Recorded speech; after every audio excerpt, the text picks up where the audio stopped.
Was it a collective decision to be the last tour? Did you all call each other on the phone and say, we're not going to be like Kiss, but I have an idea. Let's just make this, let's tell people. It was our manager who brought it up, Lon.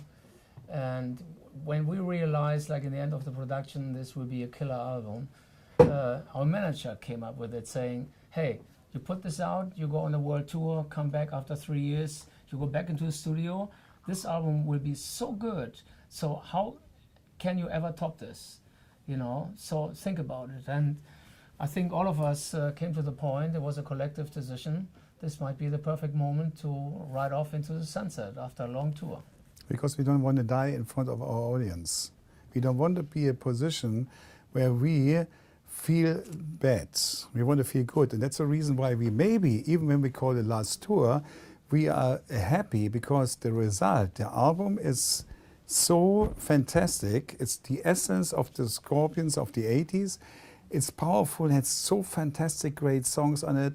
The Swedish producers, they give us a fantastic possibility of really getting back to the DNA of the Scorpions, and it's you can't beat that. And I think I tell you one thing: how often you went to the party, and 1:30 you start, or maybe 1 or 12:30 you start. Oh, I better go home, and then you change your mind, and then you end up by being 6 o'clock in the morning, and then waking up maybe 11 o'clock and saying, "Oh, why I didn't leave the party earlier." And I think we want to make a decision when time is on our side, and that's a very important point.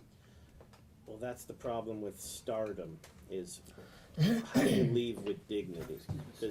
Because one of the things that I find with Hollywood is there's so much ego involved that you can't leave, and you don't realize that you're waning, that you're deteriorating, and that's a noble statement you just made. We don't want to die. Yeah, that's the point. We think we owe it to our fans and to ourselves to walk out of this in class and style. Happy end. You know. You had a time where your voice left you for a moment, and that was a scary time, right?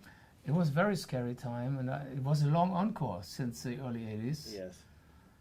But if that ever happened, but you don't want that to happen again. You're going to sing to your max until you can't sing anymore. Exactly, you know, Yeah. and we prefer that people go like, wow, they sound great on this new album, they sound great live on stage, instead of, remember, this was a great band, this used to be a great band, but, you know, now, like, they're aging, and it's not the same anymore. So we want to keep it up on this level until the very last moment, you know, and this is the whole idea. It's like you go to the Olympics and come back with a gold medal. How can you top this, you know? And it's hard to find the right moment in time, and but we were just following our hearts and our instinct with this record, where all of us had the feeling this might be truly the moment to say, this is it. I mean, we're a rock band.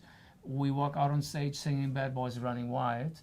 You know, are the Bad Boys still running wild? Yes. But how about in 5 years from now? You know, are the Bad Boys still crawling like, you know, and people go, oh no, I don't want to see this. Maybe, you know, we don't want to do this to our fans. Well, maybe Wild. Wild is in the heart, because I remember I spent time with you on the Humanity Project. Yeah. And you said, well, we're not chasing girls anymore, and we have to write songs. They're chasing us. Yeah. There's something about this age, the wisdom, sexy wisdom. The wisdom, yeah. I mean, yeah. It's really like, it's this old dream to really finish on a high note. You know, you don't want to be destroyed on the ground. You don't want to see the band splitting up, or you don't want to read a magazine saying we're looking for a new lead singer and all this kind of stuff. You know who I'm talking about. You know, I think it's just not nice when you have a long, successful career. It's really like Udo said, let's go for a happy end. And I think the quality of this band, on a long career of 40 years on this crazy rock and roll train, going through highs and lows, when you're on the ground like we were back in the 90s at some part of it, where we lost it a bit and there was no audience anymore. There were no record company people who supported us, no fans, no media, no radio. It was all alternative, you know. So, but we came out of that hole, and this is the quality of the Scorpions to say we make it back to the top. Now we make it back to the top. Who would have thought we come to America now with a charts entry, the highest charts entry, 23 with a bullet on the Billboard charts after 20 years, you know? This is like, you don't expect this from a band that's around 40 years. No way. I mean, we watch all these bands and have all their legendary anthems forever in our collective minds. But you never expect somebody to come really with something where you top your best work. I don't know if we top our best work here. I'm not saying that. But I'm saying we're pretty much holding up to it with something that's unexpected and still sounds fresh after such a long career. And that's the main point. You still feel the passion and the power of this band. You know, and there could be no better moment to say goodbye. That's it. We did something like this. We did everything wrong in the beginning because everybody told us, oh, you stupid, and to find out in the end that we did everything right. So that means, in the end, that's the philosophy of life. Don't go for any flash kind of flashing moments, and I do this and then you are big. No, go against everything and follow your feelings, and that's what we did, and that's a great situation when we now here getting the awards, and especially this award is more than anything else because this is a musician award, and I think that's the point where I remember when we really started with Lonesome Crow, and Conny Plank, the guy who did Kraftwerk and Neu and all these new bands in these days, when we told him, he said, we don't want to be in your publishing company. We want to have a big one because we want to be big in America. He was laughing like crazy. He said, you guys in America, you know how many great bands there are and how many great musicians are there. So we don't listen. We said, we are a gang, Bang Bang Rock with the gang, and we went through, and when you really build friendship and musicality and everything together, you have a powerful tool, and most people don't understand this. Do you two feel like brothers sometimes? Yeah, well, can you tell him anything?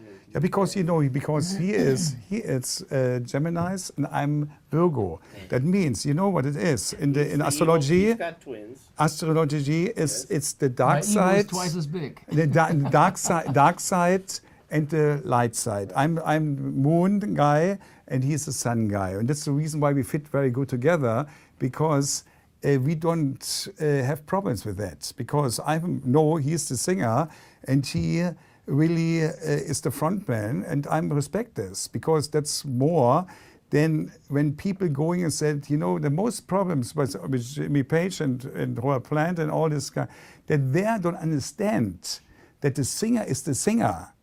Of course, in America, the guitar player is very important too, no question about this, and that's in Germany too.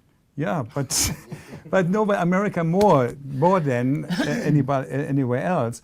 So in this case, we found the right mixture, and I think we also in the beginning we tried to find ourselves and getting into the right chemistry, building the foundation, and get all the other people in. And I think that's what makes the Scorpions special. He's never pissed you off? Oh, yeah. Of course. I mean, he's almost militaristic in his viewpoint on things. He is.